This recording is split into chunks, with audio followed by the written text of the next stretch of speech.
Go.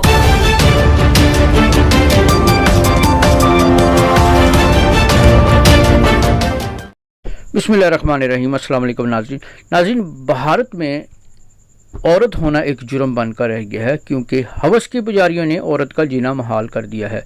अब ख़वातीन का ताल्लुक चाहे सिविल सोसाइटी से हो या फिर भारत की मुसल्लह अफवाज से, औरत कहीं भी महफूज नहीं है। भारत में आए रोज़ ख़वातीन के दर्जनों रेप केसेस रजिस्टर्ड होते हैं, लेकिन भारतीय एयरफोर्स की खातून ऑफिसर के रेप केस ने पूरे भारत में हलचल मचा दी है और ये समझना इंतहाई आसान हो चुका है कि भारतीय फोर्सेस में भी औरत किसी भी तौर पर महफूज नहीं है।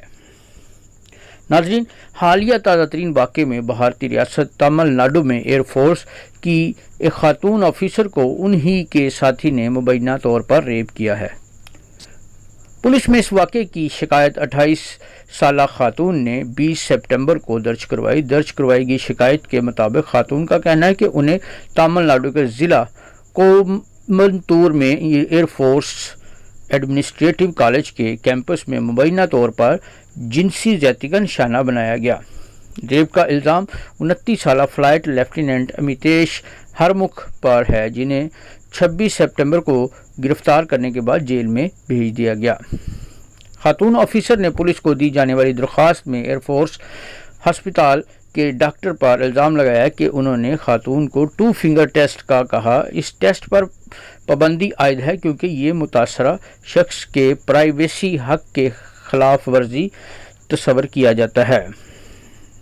2 फिंगर टेस्ट रेप के बारे में जानने का एक गैर साइंटिफिक तरीका है और भारतीय सुप्रीम कोर्ट ने 2013 में इस पर पाबंदी आयद कर दी थी। खातून का कहना है कि उनसे उनकी सेक्सुअल हिस्ट्री के बारे में भी सवालात किए गए और उन्हें कॉलेज इंतज़ामिया ने कहा कि अगर वो चंद घंटे पहले टखनों पर लगने वाली चोट बर्दाश्त कर सकती हैं तो वो कैंपस में मुबैना जिनसी ज़्यादती के दर्द को भी बर्दाश्त कर सकती हैं। उन्होंने बताया कि वो मजबूर होकर पुलिस के पास गईं क्योंकि इंडियन एयरफोर्स की जानिब से की जाने वाली कार्रवाई तसल्ली बख्श नहीं थी। वो कहती हैं कि उन्हें कॉलेज के कमांडेंट और दीगर सीनियर अफसरान ने मुबैना तौर पर अपनी शिकायत वापस लेने को कहा था। पुलिस के पास दर्ज शिकायत के मुताबिक ये वाक़या 10 सितंबर की रात पेश आया। खातून अफसर को 9 सितंबर को बास्केटबॉल की तरबियत के दौरान चोटें लगी थीं।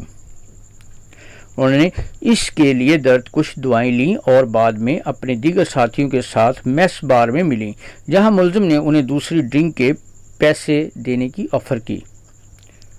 वो अपनी दरख्वास्त में कहती कि उन्होंने इस दौरान क्या की और उनके दोस्त उन्हें उनके कमरे तक छोड़ने आए और जाते हुए कमरे को बाहर से बंद कर दिया।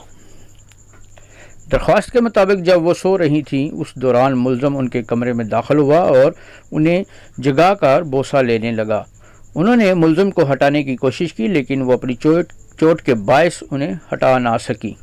वो बताती हैं कि उन्हें उस सब के बाद जो चीज़ याद है वो ये है कि उनकी एक खातून दोस्त उनसे अगले रोज़ पूछ रही थी कि क्या ये शख्स उनके कमरे में उनकी मर्ज़ी से आया था। उनकी दोस्त ने उनके बिस्तर पर लगे सीमेंट्स के डब्बों की जानिब इशारा भी किया। वो मुलज़िम के ख़िलाफ़ खड़ी हुई जिन्होंने मुबैना तौर पर खातून की प्राइवेसी पर हमला आवर होने पर नदामत का इजहार किया। इसके बाद खातून ऑफिसर को AFH जाने को कहा गया। उन्होंने बाज़ाब्ता शिकायत में कहा कि इस वक्त जब मुझे मालूम हुआ कि 2 फिंगर टेस्ट रेप के बारे में मालूम करने के लिए नहीं किया जा सकता, इस एक्शन की वजह से मैं दोबारा रेप किए जाने के ट्रॉमा से गुजरी। नाज़रीन, गांधीपुरम पुलिस स्टेशन ने इंडियन पेनल कोड के सेक्शन 376 के तहत मुलज़िम के खिलाफ जिनसी ज़्यादती का मुकदमा दर्ज किया है। न्यूज़ चैनल NDTV पर चलने वाली इंडियन एयरफोर्स के बयान में कहा गया कि इंडियन एयरफोर्स पुलिस की तहकीकात में मुकम्मल तावन कर रही है और महकमा जाती तहकीकात भी की जा रही हैं। चूँकि ये मामला ज़ेर समाअत है इसलिए हम इस पर मज़ीद तबसरा नहीं कर सकते। دراصل انڈین ایئر فورس نے پیر کو ایڈیشنل مہیلا خواتین کو کورٹ سے بھی رابطہ کیا تاکہ ملزم کے خلاف اپنی کارروائی کے لیے حکم نامہ حاصل کیا جا سکے۔ ناظرین، یہ تھی ہماری آج کی ویڈیو۔ اگر آپ کو ہماری ویڈیو پسند آئی ہے تو اس پر اپنی قیمتی رائے دینا اور اسے لائک اور سبسکرائب کرنا مت بھولیے گا۔ اسی کے ساتھ اجازت دیجیے گا۔ اللہ نگہبان۔